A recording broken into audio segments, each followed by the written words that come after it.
নমস্কার, সপনাভিক নিউজ নেটওয়ার্কে স্বাগত। গতকাল আরজিকর হাসপাতালে দুষ্কৃতী হামলা এবং হাসপাতালে ভাঙচুরের ঘটনাকে প্রমাণ লোপাটের চেষ্টা বলে অভিহিত করলেন নির্যাতিতার পরিবার। তদন্তে গতি আনতে এদিন সোদপুরে নির্যাতিতার বাড়িতে আসে সিবিআই এর আধিকারিকেরা।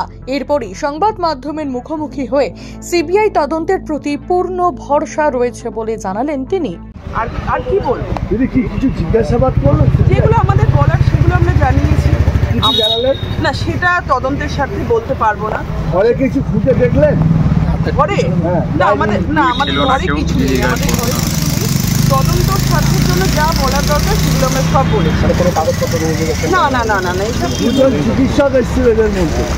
ছিল চিকিৎসক এদের মধ্যে দুজন চিকিৎসক না, সে যেই আসুক না কেন, আমাদের যতটা বলার দরকার তদন্ত করার জন্য যা আমাদের কাছে ক্লু আছে, যা আমরা জানি আমাদের মেয়ের বিষয়ে, আমরা সেগুলো তাদের হাতে তুলে দিয়েছি। ব্যাস এইটুকু। বাকিটা ওনারা এখন তদন্ত করে যা জানাবে। কি ক্লু তুলে দিলেন?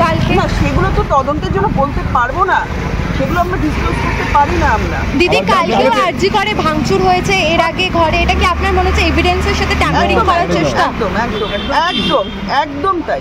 এভিডেন্স ট্যাম্পার করার জন্য? হ্যাঁ হ্যাঁ হ্যাঁ। কি করা দিদি, কি করার জন্য? কি করার জন্য দিদি? এভিডেন্স ট্যাম্পার করার জন্য। সেটা কি আপনারা বুঝতে পারছেন না? আপনারা তো এত সহযোগিতা করছেন আমাদের সঙ্গে, প্লিজ আপনারা আরেকটু সহযোগিতা করুন আমাদের সঙ্গে, যাতে আমাদের ঘরের মেয়েটা সঠিক বিচার পায়। একদম আসবে বলেছে তো সেরকম এখনো কিছু বলেনি।